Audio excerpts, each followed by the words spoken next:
All right, everybody, as we continue in our level 4 of chipping and how to hack the chipping system, now I want to discuss fulcrum points. And what I mean by fulcrum point is that's where something is going to release from. So, for example, a lot of people believe that in the full swing that the left shoulder is the fulcrum point, meaning as you come into the ball, that from the golf club head all the way up the shaft, your left forearm, and all the way up to your shoulder, that's going to be one lever, and then the fulcrum point is where that lever rotates around.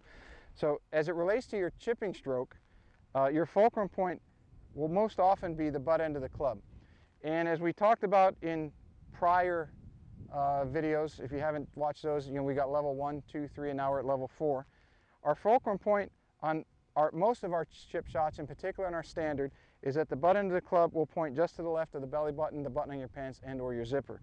That's a very easy thing to look down on and see. And then as you change your ball position, your shaft angle will change, whether it's a back ball position, a standard ball position, or a front ball position. Okay, the shaft angle becomes closer to vertical as you go up.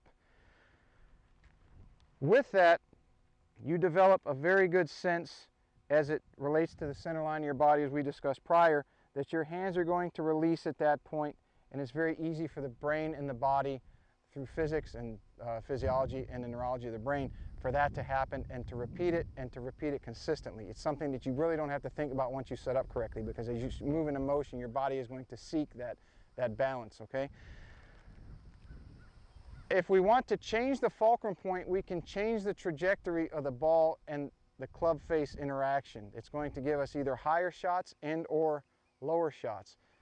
But what we're actually going to do as you practice learning how to balance your body out, this is going to take a little bit more practice, because it's actually short-circuiting to a certain extent what you have just practiced doing for so long to improve your short game. But let's say, for example, that you are in somewhat of an extreme situation. You're very short-sighted in yourself. You can change the fulcrum point so that on a normal shot, the butt end of the club will be to the left of your zipper. If you wanted to add loft, you would have a shaft angle that leaned back. So how would you do that is you would shift that fulcrum point back to the right side of your zipper. Now you'll notice that that shaft angle is negative, and as you go from positive shaft angle to negative, you can see that the loft increases quite a bit on the golf club. So we're not talking about huge shaft angles where you're going to have it back here, but we are talking about a slight shift to whether the butt end of the club is pointed at your belly button or it's slightly to the right. Now, this is going to require some practice, because again, you trained yourself for your hands and the club head and everything to release in line with your center line of your body.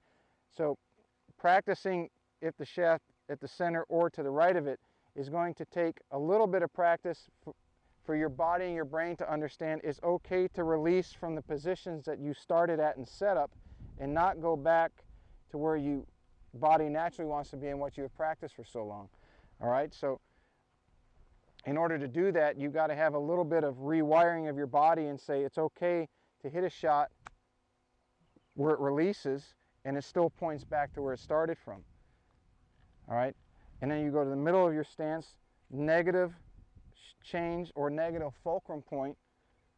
It releases from there, and as you come through impact, the club shallows out extremely well in relationship to the ball, and you have excess loft to pop the ball up in the air. All right, and if you have the ball slightly forward, you combine this with all the things we talked about, with the ball positions, with the face angles, with the weight distributions, and so forth. You can really start adding things to where you're slightly lean to the right, the shaft angles lean a little bit too far to the right, the club face is open and the ball's forward. Now you can see how you can make a swing and really pop the ball straight up in the air. Okay, now some people will say, well, you just flipped your hands. No, I just let that fulcrum point stay where it started.